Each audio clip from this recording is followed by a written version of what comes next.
Professeur Théodore Oulot. Quand la Cour constitutionnelle déclare une requête irrecevable, un recours irrecevable, comme c'est le cas actuellement, en termes terre à terre, qu'est-ce que ça veut dire? Il s'agit d'une demande d'avis. Au terme de la Constitution, dans une situation de crise, le président, avant de prendre les mesures qu'appelle la situation, consulte le président de la Cour constitutionnelle.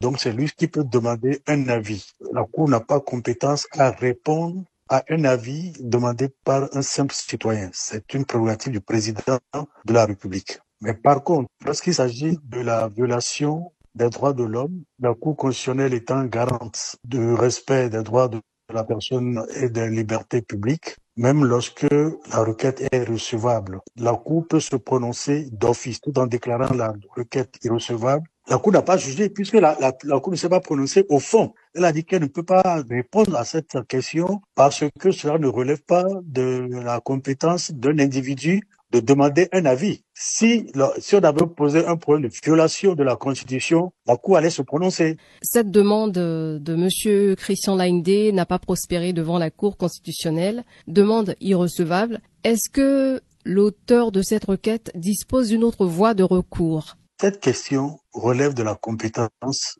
de la Cour constitutionnelle, puisqu'il s'agit d'un contrôle de constitutionnalité. Il s'agit d'un débat sur la conformité de normes à la Constitution. La Cour suprême se prononce sur les questions de légalité liées à la violation des lois. Lorsqu'il s'agit de la violation de la Constitution, c'est la Cour constitutionnelle qui est compétente. Donc, on ne peut pas dire, puisque je vais demander l'avis à une autre juridiction qui n'a pas compétence à apprécier si un propos est conforme ou non à la Constitution. Donc, il n'y a pas d'autres juridictions compétentes pour apprécier de la constitutionnalité des actes ou des propos tenus par un citoyen. Alors, professeur Olo, est-ce qu'aujourd'hui, on peut parler de nouvelle république au Bénin?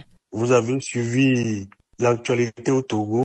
Ils sont passés d'un régime présidentiel à un régime parlementaire. C'est une nouvelle république parce qu'il y a une nouvelle constitution. Et généralement, il y a une nouvelle constitution, soit après une révolution, soit après un coup d'État, ça peut être militaire ou civil, ou alors après une conférence nationale. On prend généralement le cas de la France. De 58 à mars 2024, la constitution a été révisée 25 fois. Et pourtant, pas toujours de la 5e République. Et je crois que pour la révision de la constitution du Bénin de 2019, l'article 2 de la loi de révision qui a été déclarée conforme à la Constitution par la Cour constitutionnelle elle-même précise que la loi de révision de la Constitution ne constitue pas une nouvelle Constitution, ce qui veut dire que la Cour a déjà réglé ce problème et je vous rappelle que les décisions de la Cour sont sans recours. Par exemple, vous prenez la France. Sa constitution de 1958 n'avait pas prévu de limitation de mandat. En 2008, il y a une révision pour introduire la limitation à 2 du nombre de mandats. La France est toujours dans la 5e République. En 2000, il y a une révision de la Constitution française de 1958 qui passe du mandat du chef de l'État de 7 ans à un mandat de 5 ans. On n'a pas dit qu'il y a une nouvelle république. Si on était dans une nouvelle république, la France serait aujourd'hui dans la 30e République puisqu'elle a fait 25 révisions de sa constitution de 1958